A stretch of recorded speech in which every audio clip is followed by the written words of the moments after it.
सुतं देवं कंसचाणूरमर्दनं देवकी परमानन्दं कृष्णं वन्दे जगद्गुरु गुरुर्ब्रह्मा गुरुर्विष्णु गुरुर्देवो महेश्वरा गुरुर्साक्षात् परब्रह्म तस्मै श्रीगुरुवे नमः। ॐ सहना भवतु सहनौ भुनक्तु सह वीर्यं करवावहै तेजस्विनावधीतमस्तु मा विद्विषावहै।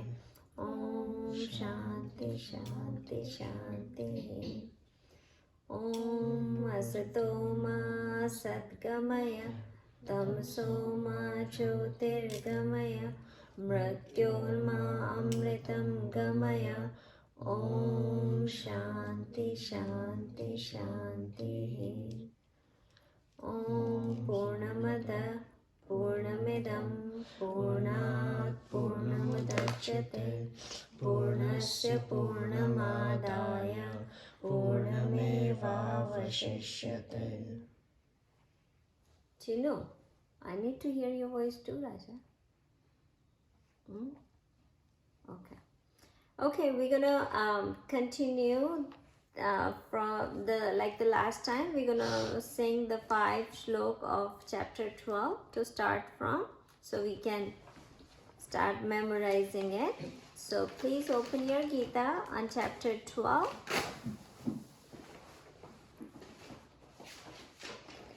Shani, can you give your Gita to Sia? Sia, but take it. And you can see. Okay, you guys are ready? Are you on chapter 12? Can I see thumbs up? Sanay and Neil, can I see you? So I know you have Gita.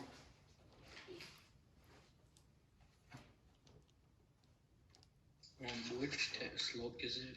It's the slok number 1 to 5. We're going to do 1, 2, 3, 4, and 5. Okay? So you open the chapter 12. So Sai group has it. Sanay, do you have it? Okay. Neil, do you have it? Chapter 12? Okay. And you guys have it here, right? Okay, let's start. And I want you guys to sing more louder than I, because I'm going to sing inside, okay? And I want to hear you guys singing. Okay, let's do it.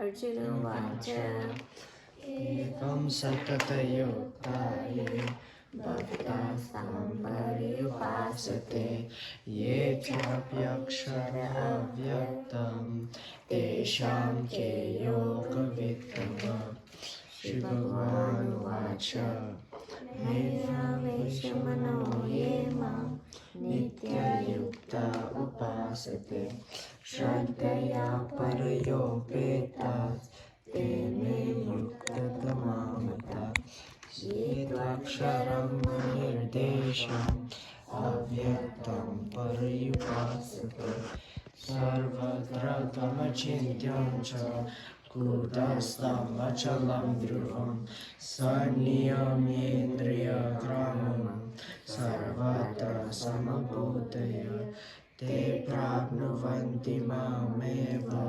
sarvabhuta hite rata Kleshodikatarastesham avyaktam sattachetasam avyakta hi gatir dukkam dehavantiravapyate. Okay, good deal. So if you keep singing, you will memorize it. But I want you guys, do you talk like this when you talk to your friends? Do you talk in this low volume? No, right? So can we increase our volume when we sing? What's gonna happen is you are singing, but then ear, eyes, and mind, all 3 goes to that slow. When you sing slowly, what happens? The ears are not used, right? Your mind and eyes are being used because you're looking at it, your mind is using, but you are not using your 1 sense organ.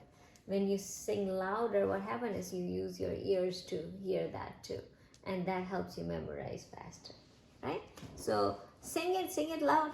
What's wrong in it, right? You're doing a good thing. So sing it with the entire passion you have. Okay, so can we do one more time with a little louder voice? And Sean, you are the loudest in the class, I know that. But when singing the shlok, why are you the softest one here? Okay, sing one more time, and with your loudest voice I can hear. Okay, one more time. How about we let those guys sing and we will be on mute? Okay, so you guys unmute everybody.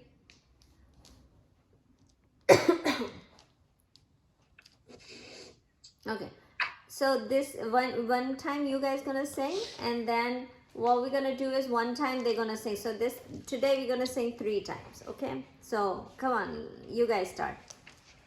Should I mute us? I think yeah. No, otherwise the music will go, like the volume will go there. Yeah. Okay. Arjuna Uvacha Evam Satayuktaye Bhaktastvam Paryupasate Ye Chapyaksharamapyaktam Tesham Ke Yoga Vittama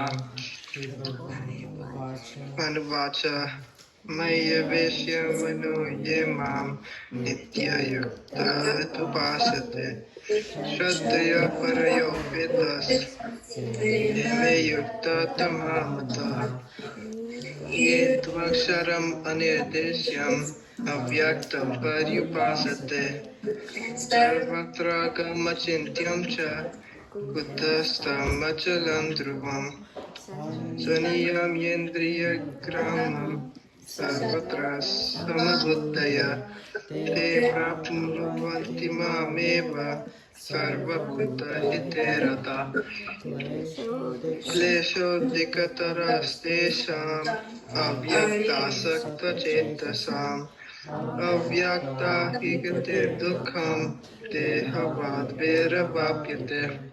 Very good. Very good, guys. That was amazing. Okay, so now you guys can mute, and these the classroom kids will sing one time, and you guys also sing. Okay, don't, if you are on mute, don't think that you don't have to sing. Okay, the loudest voice I can ever hear. Okay, you guys ready? Okay. Swara, you can look at the Gita if you don't have it. Okay, one more time. Come on. 1, 2, 3, start. Arjunuvacha Evam Satatayuktaye Bhaktastam Parivasate Ye Chapi Aksharam Avyaktam Tesham Te Yoga Vittama Shri Bhagwan Vacha Maya Veshamano Yemam Nitya Upasate Shraddhaya Paryopetas Te Me Yukta Tamamata Ye Tvaksharam Anirdesham Avyaktam Paryupasate Sarvatra Samachintyam Cha Kutastam Achalam Dhruvam Saniyam Yendriya Gramam Sarvatra Samabodhaya Te Prabhuvanti Mameva Sarvabhuta Hiterata Kleshodikatarastesham Avyakta Saktachetasam Avyakta Higatir Dukkam Dehavardiravapyate. Very good, guys. Very good. Okay. Good job, guys. Both of you guys did very good job. Today, we were on chapter 4. We are doing chapter 4, and we were on shlok number 24, which I think it's a big, wonderful shlok, and very nice shlok, and a lot of people pay attention to this shlok a lot. As I told you, that some people don't even know much about Gita, but they will know this shlok, and they always recite it before eating food, right? So this shlok is being sung before eating food. it talks about that everything is Brahman, right? It's not just the action, not just the, objects that we see around, not just the body, mind, everything else is Brahman. That's what the whole entire shlok talks about. I did cover it, half of it last class, but we're going to cover other half in this class. So it talks about not just the action, also the factors of action, and the person who is doing action. Everything is Brahman. So like, then you can say that everything merged in one thing is Brahman, right? But sometimes I feel like knowing Brahman, what we are doing right now in this class, is the Everest of spirituality. Like you are going from the highest of spiritual ladder. Sometimes we don't have the base of it, right? We don't go smaller mountains first. We just directly track Everest. Can anybody do that? They need a little bit try how they do it with the little mountains first and then go to the Everest. So I want to a little bit talk about not just going directly to the Everest. We want to talk about a little bit some other tracks that are out there to give you the foundation of what when we reach that everything is Brahman, right? So we have to go through that. So I just wanted to give you guys a little bit idea about how we can look when we want to look about God. How should we look for it, right? When I say the Brahman is God, then what is the connection between it? It's very confusing that there is a God which we pray, Krishna Bhagwan is there, Shiv Bhagwan is there which we pray, and then I'm talking about there is Brahman, and then I also make a statement that you Brahman, you as a consciousness, you are God. So you will be like, well, how are we defining God? So I want to, before we go into that shlok, I want to talk a little bit about where is God and what is God, right? So let's talk about a little bit of that. So as we study in chapter 2 and we are studying in the whole Gita here, that the Brahman is the absolute truth. That's what we are. We are not this body, mind. We are this Brahman, this consciousness that's inside us. That's what we are, right? That's what we talk about. And we talk about that. So if anybody hears that, when you go home and let's say that your brother, sister, or your parents have not heard this concept before, and you will go and you will say, oh, Sonal auntie taught me that I'm Brahman and I'm God. And then they will say, what? You're not God. You are just this little tiny human being. How can you be this vast God, so powerful, who is pervading everywhere, who is so powerful? You are powerless. You are little tiny. How can you talk about that I'm God? Right? So that concept doesn't work with the person who doesn't know what we are talking about, right? So when Shankaracharya did this poetry and he said that Chidananda Rupa Shivoham Shivoham, he said that I am Shiva, I am Shiva, I am Shiva, right? My Rupa is Shiva. But that was not the first line of the shlok, right? That was not the first line of the poem. What was the first line of the poem? Sean, you know what is the first line of this shlok? You know it. Yeah. Chidananda Rupa Shivoham Shivoham. Yeah. How does it start? Well, like in the Pranapiti Yeah. You think? Yeah. Ah.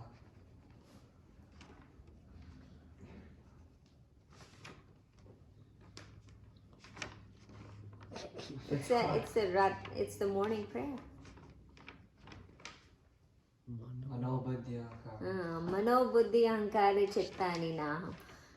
Mano Buddhi. What does he say? That I'm not this. Buddhi means mind. I'm not this intellect, Buddhi. So he's saying Mano Buddhi Ahankara Chittani Naham.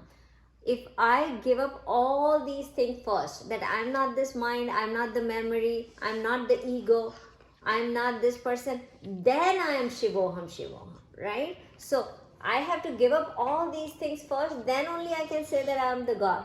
What I'm saying then I'm not Sonal, I'm not Risha, I'm not this mind of Risha, I'm not the intellect of Risha, I'm not the body of Risha.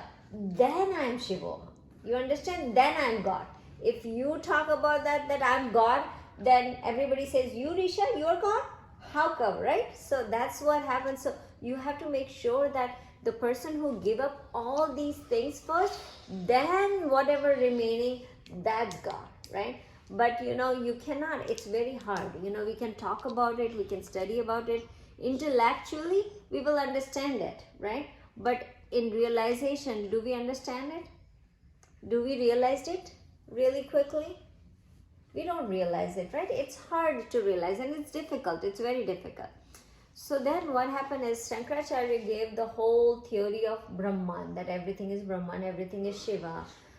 But then Ramanuja Swami who came, who made it a little bit easier on us, right? So he gave a little bit other things to us to think about it.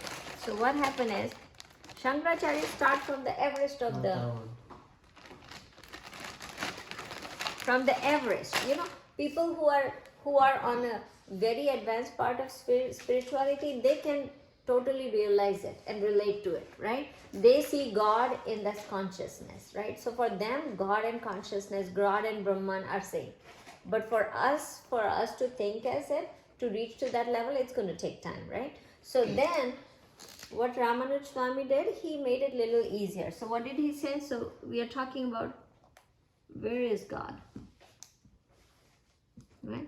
So the first we said, the Everest is, it's in Brahman, right? God is Brahman. That's the first point. But then what happened, it's very difficult. We don't know that, we don't realize it. So we need to narrow it down. We need to take a notch down, right? So then where is God? So Ramanuja Swami says that God is there, he is in heaven, right? So we do have a lot of, like Christianity, it all is, the concept of Christianity is that there is a God in heaven, right? You do sin and you do merit and demerit, and then depending on that you go to the God, or you go to the heaven, or you go to the other world, right? You go to the good world, you go to the bad world. That's how the Christianity religion is dependent. So then what happened, he says, okay, God is in heaven.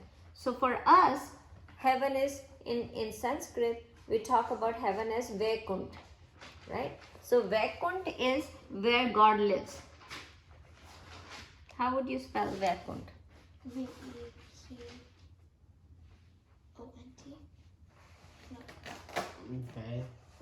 V-U-R? Vai, like V-A-I. V-A-I. Where? Kun? Yes. Okay, Vaikunt. Alright. So Vaikunt is where Vishnu, Shiva, all the God lives, right? So that's in our religion we talk about is the heaven is Vaikunt, where everybody goes. When they do good thing, they go in the God's world. So this is God's world. And we go to Vaikunt in God's world, right? So where is God? Then it says God is in heaven, right? So you go to God's world, you live with God, but that what it is? It is after what? After we die, right? So we have to wait all of our life, do good karmas, and then we wait, and then we die, and then we go to heaven, right? Or Vaikunt. So that's how it is. So this is after death. Now, for us, we are a little bit intellectual people here. So what do we think? We think like, why to wait for the death to come and then we go to Vaikunt? What about here, now, right? Why I am here? Where is God here, right? So then the third place comes that Ramanuja Swami says that God lives in your heart. So where is God? God is in your heart. Now, how do you express that? What is the expression of if God is in your heart, right? So what happened is, God is in your heart. Let me explain a couple words before I explain when God is in your heart. Have you heard about a guru? What does guru means? Teacher. Guru means the teacher, right? So in Sanskrit we say Guru is your teacher.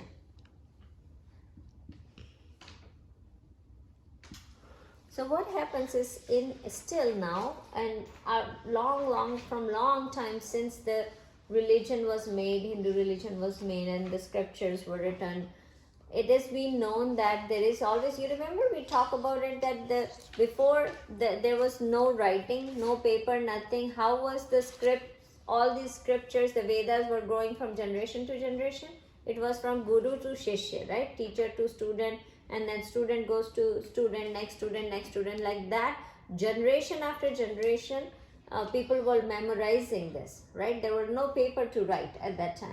So they were memorizing it and it was going from Guru to Shishya. So what is the tradition? Tradition is that when a student goes to the Guru, before, in early ages, what happened? The kids used to go, as soon as they turn, they go to the elementary school, they go away from their house. And they go to Guru, they stay with the Guru until they are 16, they don't come out and stay in the house, right? They stay with their teacher. So from elementary school till they pass the 12th grade, they stay with the Guru and the Guru teaches it, right? In that process, when they get graduation, what happened? The graduation, Guru gives a Guru mantra, right? Guru used to give a mantra that could be as long as 4 part of the mantra, or it's like mantra as Om Namah Shivaya.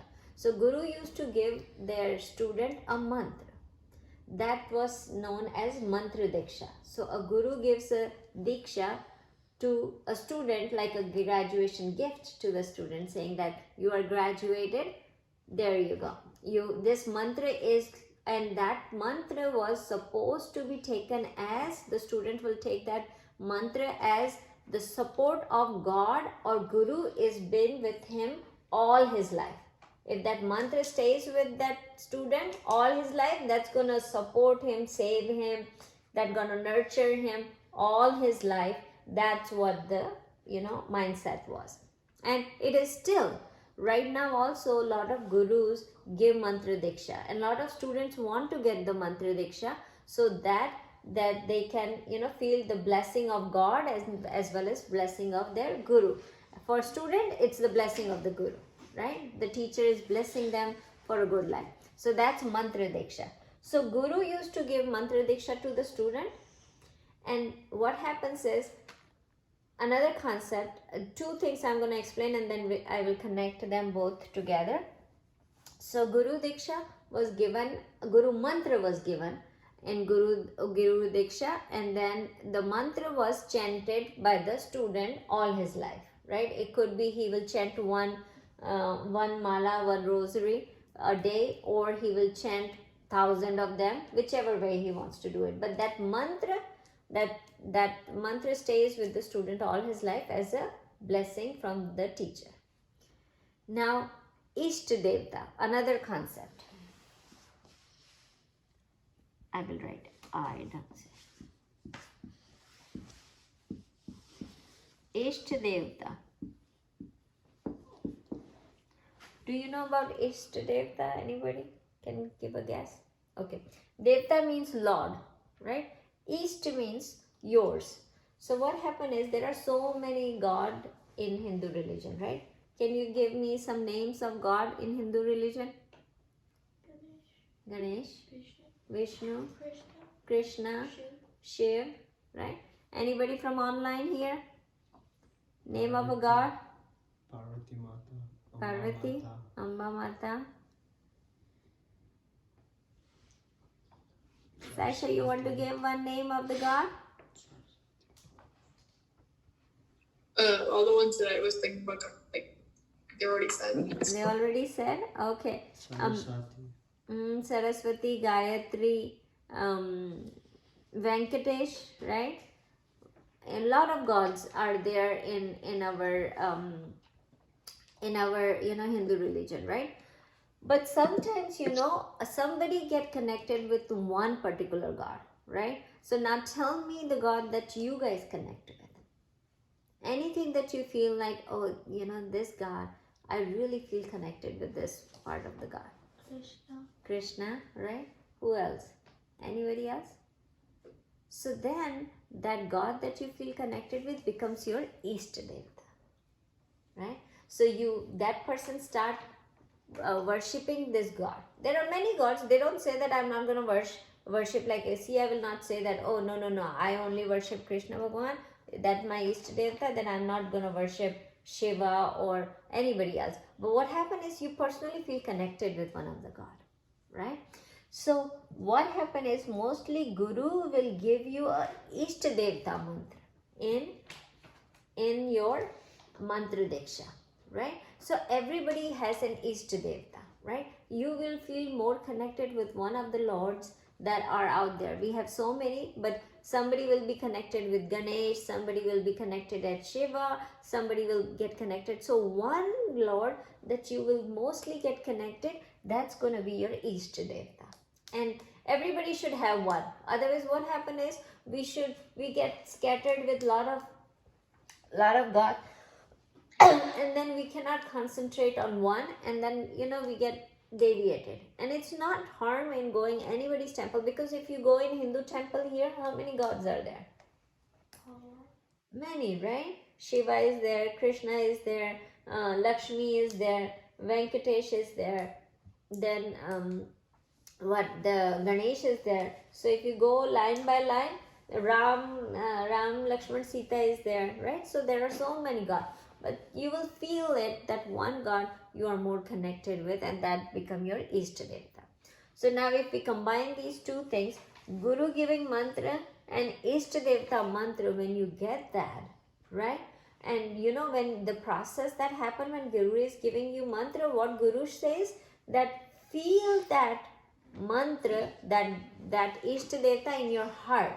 So when the Guru is giving you a Vishnu mantra, then what he will say? Feel that lotus in your heart. And when you close your eyes, you will feel the God in your heart. You will feel that Ishtadevta in your heart. And when you feel that, that's where God lives, in your heart. Right? People say that when you get a Guru mantra, when Guru gives you a mantra, that itself is God. We don't realize it, people don't realize it, but you got God. You got God. It sounds good. You got God, right? So when you get the mantra from Guru, you already got God. But you have to realize by doing sadhana on it. So the chanting of mantra and everything that you do, but that time you feel that God is in your heart while you are chanting that mantra, right? So then that's where the God lives, right? So where is God? You might go in this step, you might go in that step, or you might go in this step, right? Fifth one. Third one. Now you say, okay, it feels good. It feels like my heart, God is there. I feel good, but I want to touch, I want to smell, I want to feel it, I want to see it. I don't see with these things, right? Then Ramanuj says, there is a fourth place where you can see. You can see in Avtara. Avtara means incarnations. All the avatars that came, like Rama Krishna, people who lived with that. Think about it. People who lived with Ram, all the surrounding people who lived with Ram, they saw him, right? They saw him, they felt him, they smelled him, they worshipped him, right? They loved him. Same with Krishna, same with Ramakrishna. So in the Avtara, in history, historical people are being built as Avtara, that we know that we can worship them, right? So then the God lives. Where does God live? They live in Avtara. So you can pick up any Avtara and then you can feel connected with it. That's where God lives, right? So we have seen so many in the history where God lives in all the Avtaras, right? Now you will say, I understand there are avatars that happen in the history. I have studied about them. I have seen Ramayana, I have seen Mahabharata. I know Krishna, I know Rama. But what about me today? I don't see, nobody is here, right? I don't know where the avatar is. Like, I don't see anybody, any lord near around me. So where is God for me? So I cannot realize that. Heaven, I don't know how far it is. It's after death, I don't know. In heart, I feel, but I cannot see them. Avatara were in history. I don't see any avatara on this world right now around me. Then what? So then the fifth place that Ramanuj says that you can, where is God? Then the fifth place is in the temples. So temples, now what happens in the temple? Temple and in also home, where all these murtis means the statues, all the statues that are being installed properly and worshipped properly every day, right? God is there too. So when we go visit the temple, this temple has been worshipped every day with pujaris are there who put, like we don't just worship a stone that is on the street, but we worship the stone statue of God that is sitting in the temple. So then the God is there, right? So in India, there are a lot of pilgrims that we talk about, that we see that God really lives there, or God is really there, right? There are four, we say that there are, Krishna ye band hone wala hai. Oh, it's running out. I can do that. Okay. So we have Char Dham. Char Dham means, Char means four, Dham means places, which is very important in our Hindu religion, right? So everybody should, once in the lifetime, should visit it. Like, when we talk about Islam, there is Makkah, that they always, every Muslim person will have a goal in mind to visit Makkah once in a lifetime. Like that, in Hindus, we have four dham, four small dham and four big dhams that we should always visit in our lifetime, right? We have, because that those murtis were installed very properly and they are worshipped very properly, and in Kedarnath, one of the dhams, they say that the wind comes from heaven, like from Vaikunt. So there are a lot of things that people have been seen or realized it there. So we always think that if you want to see God on the earth, you should always visit these places. You will realize God is there. So I'm going to give you the name. Just put it in your book, so when you want to visit, these are the places you should visit where the God is, right? So there are four small dhams. I'm going to talk about that. And what are those? Just give you the name. You can Google it and figure it out, and I can tell you my experience a little bit in one of those like places that I went. So the four small dham are Kedarnath,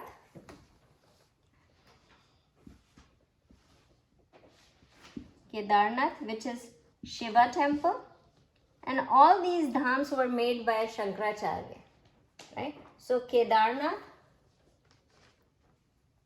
Badrinath,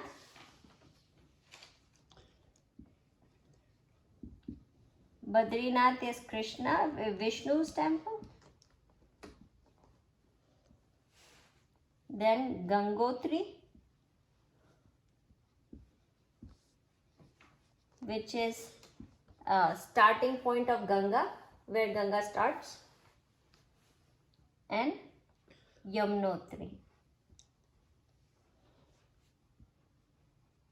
which is the starting point of Yamuna. Those two are rivers. So these are four small, you can say dhams. Dhams are, the holy places, right? So what are those? Yeah. What's the first one? Kedar, Kedar, Kedarnath, Nath. Then Badrinath, What was it? that's Shiva. Shiv. Kedarnath is Shiv. Badrinath is Vishnu. Gangotri is Ganga. And Yamunotri is Yamuna, the beginning of Yamuna river. So these are the four small dham. Now I'm lucky enough to go to 3 of them. I've been to Kedarnath, I've been to Badrinath, I've been to Gangotri. I still have to go to Yamunotri. But everybody come on.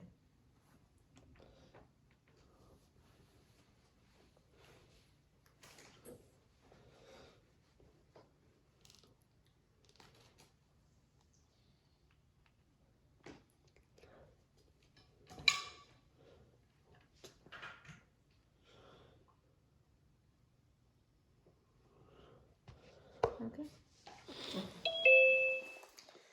Okay. So then these are the small dham. Then there are 4 big dhams, right? I don't want to rub this up, but You can run to the top right. top there, I have to go all the way there. Then I will cover this. Okay. So then 4 big dhams.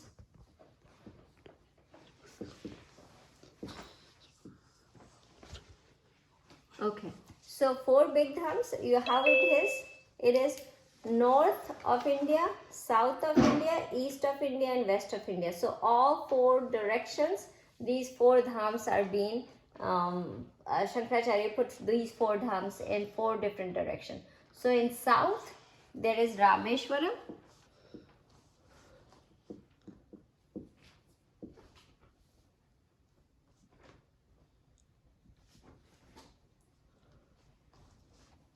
South is Rameshwaram.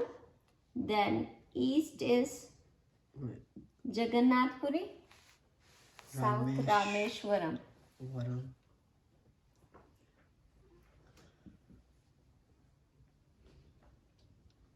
Jagannath Puri. Then west is Dwarka.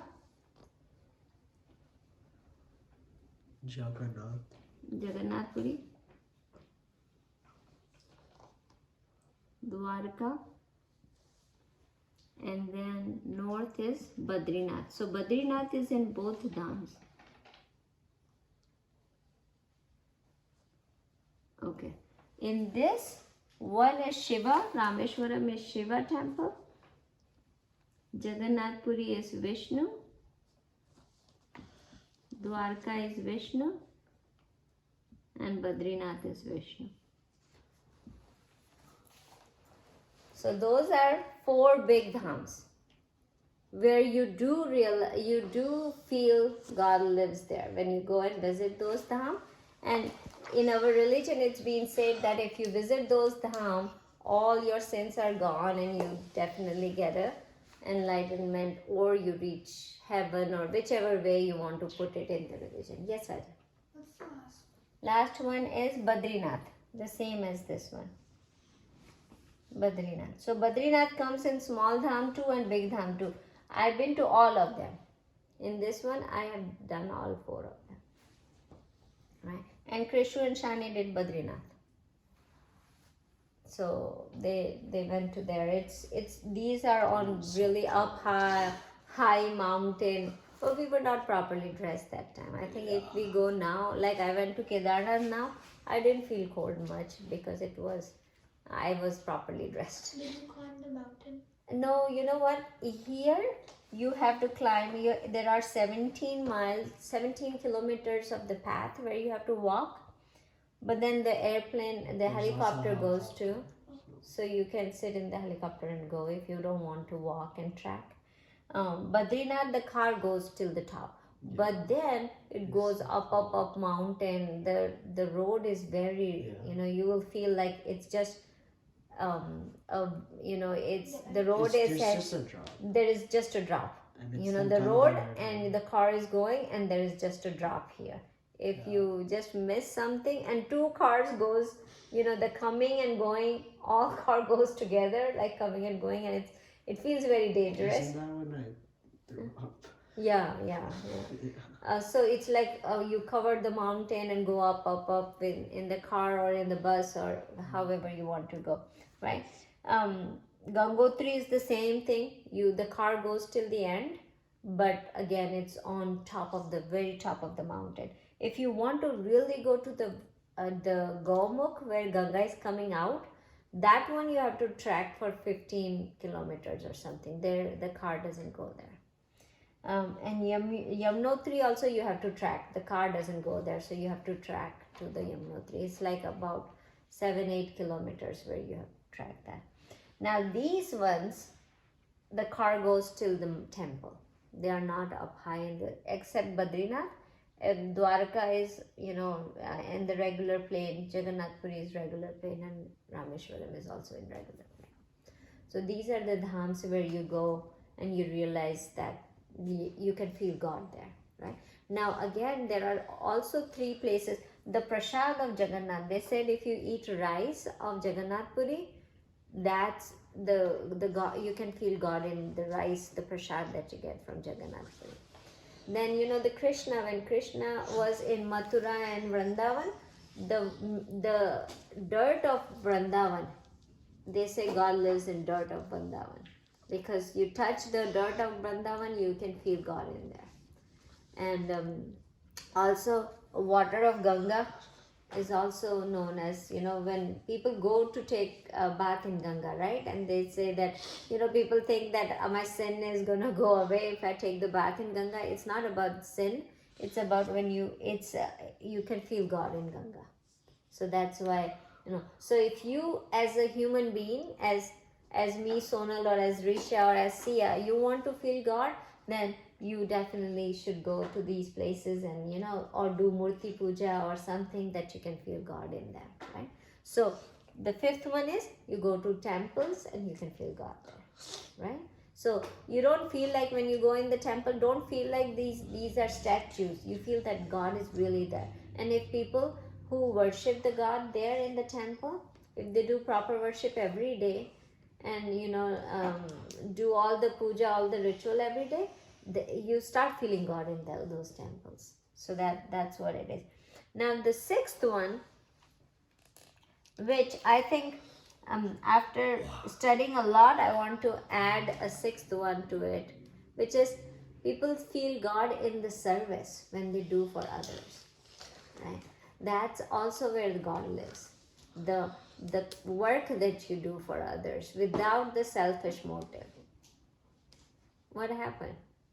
I ran out of space. So write down this. Why? It's gonna continue, I right? know, but like, You should have said the 6th one before you wrote all. yeah. Why did I say 5?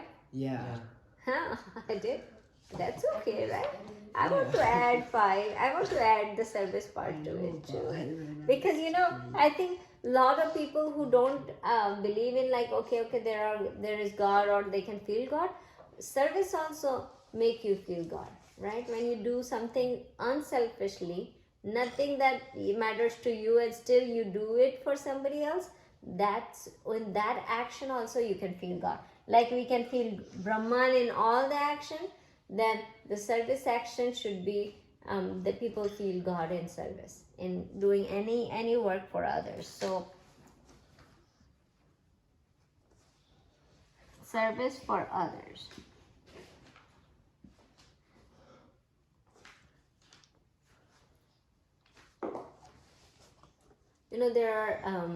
There are temples where people voluntarily go and make food for God and all those things. Though they don't see God, or they might not see God, but what they are doing is they're doing the service. That's in that service, in that action, you feel God in it, right? If you go and volunteer somewhere and help other people without thinking about I will get volunteer hours here, if you don't feel like that, and if you don't do for that, then that service is God also, right? So I want you to not get scared if we are on the top and we are studying this top part. We see God in all the other things too. We should see that, we should realize that okay, am I here? If I'm not here, am I here? If I'm not here, that's okay, I'm here. Am I here? I'm here, or I'm here, right? So all of them connects you to God, right? So if somebody says, where is God? Then you should have an answer. What you feel, where is God, right? The answer could be any of these.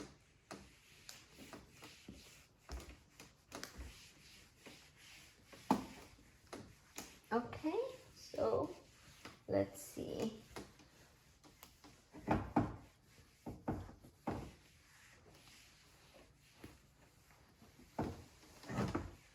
So when you guys go to India, ask your parents to take you to these temples.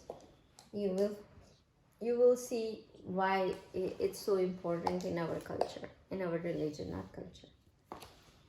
Okay, let me see what time it is. We still have 10 minutes. So let me revise that slok, and we will 24, slok number 24, and we will go from there. So we are coming back to chapter number 4.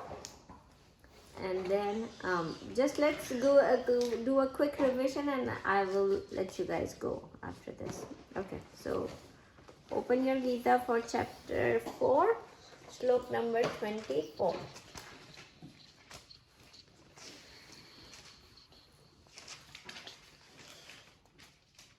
Okay. Who wants to go to read this slok? You can do it? Go ahead. Be loud, Raja. Brahmarpanam Brahma Param Brahma Havir Brahmagno Brahmanahutam Brahmeva Tena Gantavyam Brahma Karma Samadhina. Very good. All together. Brahmarpanam Brahma Havir Brahmagno Brahmanahutam Brahmeva Tena Gantavyam Brahma Karma Samadhina.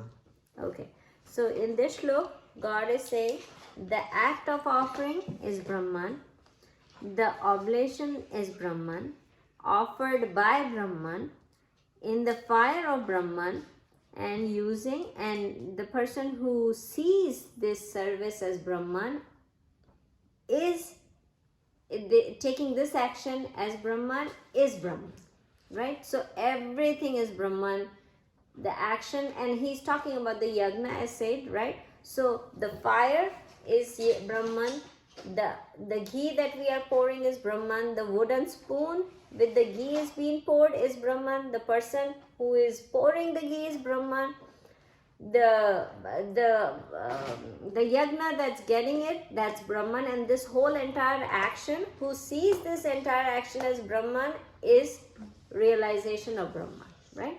So now I will just give you a quick answer. We will go in this slok again detail because this is so important, but I will tell you why it is being saying before eating food. There is two ways I will explain it. So why it is this slok is being always saying, like even if you eat breakfast, you sing this, people sing this slok before breakfast, before lunch, before dinner, whenever you eat something you sing this slok. Why it is that one first thing it is giving that we are, what happens is when we do yagna, when people used to do yagna, they are giving ahuti, arpan. Ahuti or arpan means offering ghee or food or something to fire, and then fire takes it up, right? Fire eats it up, kind of that thing. And what it was known to that when you give these offering to the fire, you are giving this offering to whoever God you are praying. So if you are praying for Shiva, then this food that you are offering in Agni is going to Shiva, right? If you are doing a prayer of Krishna or Vishnu, the offering that you are doing in the Agni, it is going to Shiva or Vishnu. So now look at it, that when we eat food, what are we doing? We are offering this body the food, right? But when we take it, and what happens to the food? It goes in the stomach. The Agni, what is the Agni? You okay, Raja? It's just lines. Oh, that thing? Oh, I did not vacuum it, that's why. No, it is. Oh, this is the carpet. Yeah. We just put the Just carpet. keep finding it like. Oh, There's this a thing? bunch of lint. Okay, lint coming out. Yeah. Okay. So then, I will give you the lint remover when the class is done. So the agni, all the enzymes that are the acid that dissolve the food. You remember, you know that in our stomach, oh, low battery, Raja. It's fine. Can you put the battery on because it's showing everybody's picture went away. Okay, so what happens in our body? The whole agni means all the acids that we have. What it does, it digests our food. When the acid is mixed with the food, that's when the digestion starts in the stomach, right? So all the juices are poured in the stomach, it mixed with our food, the enzymes that are in our stomach, they mix with the food and the food gets digested, right? So the same way what we are doing in the yagna, the body does the same thing in us. Like if we take as a body, right? So if the body is there, if we eat food, we are offering the food to the agni of our body. The agni of our body is digesting that food and giving us nutrition, right? How the yagna, the food goes to the god. This food is going inside me, and it's gonna be going to the fire of my body, and it's gonna get digested there, right? So one reason of saying that is this, that we are taking this food, we are offering this body the food, then it's to this agni of our body. That's one reason why we sing this shlok before food. Another thing is, it just tells us that whatever, if we take this body is lighted by or being appeared in this consciousness, then what we are doing is, in this fire of, we are giving the food to the consciousness, the God, right? We are feeding the God through this body. We are not feeding this body. Who are we feeding? We are feeding the God, that's the Brahman, that's us. We are feeding that with this food, and that's what we are giving it to, the offering it to God. That's why this shlok is being sang before the food. It says the spoon that is offering the ghee is the hand that's going to eat the food, right?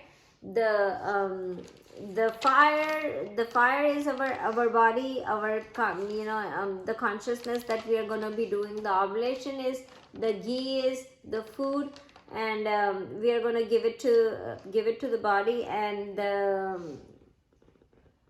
the fire is also Brahman, the offering is also Brahman. So everything what we are giving it to the consciousness is in the consciousness. The whole action is Brahman. So that's what it is saying. But we need to discuss a little bit about what is the action and what is the consciousness connected with this action, and factor of action and results of action, right? So we will do it next week. Yes? Why are we only supposed to eat with our right hand? Why are we always supposed to eat with the right hand? No, just told me the answer once. What? What? Like prasad, why do you eat it with your right hand? Oh, prasad? No, not just prasad, like anything. My mom tells me to eat it with my right hand. And I Krish eats with his left hand. With left-handed. Because he's left-handed. It's not just that like you have to habit. do. It was being, what happens is, in sometimes the religion becomes a blind faith on something, and we just follow the things are being followed. Now, prasad, we always ask to take it in right hand, even if somebody is left-handed, right? Because it's been said that we use the right things to do the right side of the body to do the right things, right? So that's why we always say that, okay, you use the right hand. But I don't think so there is a logic behind eating with the right hand, because if somebody is left-handed, prominently left-handed, his left hand becomes his right hand, right? So that's It's just how. habit, probably. It's the 'cause habit, The yeah. majority of people are right-handed. So. Yeah, majority of people So are when, right-handed. like, most people you see are only eating with the right hand, you start to think that, like, you're only supposed to eat with your. That's the norm, Yeah. right? Kind of that thing, yeah. So that's why it is. Okay, let's end the class. Vasudeva Sutam Devam Kamsachanuramardanam Devaki Paramanandam Krishnam Vande Jagadguru Guru Brahma Guru Vishnu Guru Devo Maheshwara Guru Sakshat Parabrahma Tasmai Shri Gurave Namaha. Krishna Arpanamastu.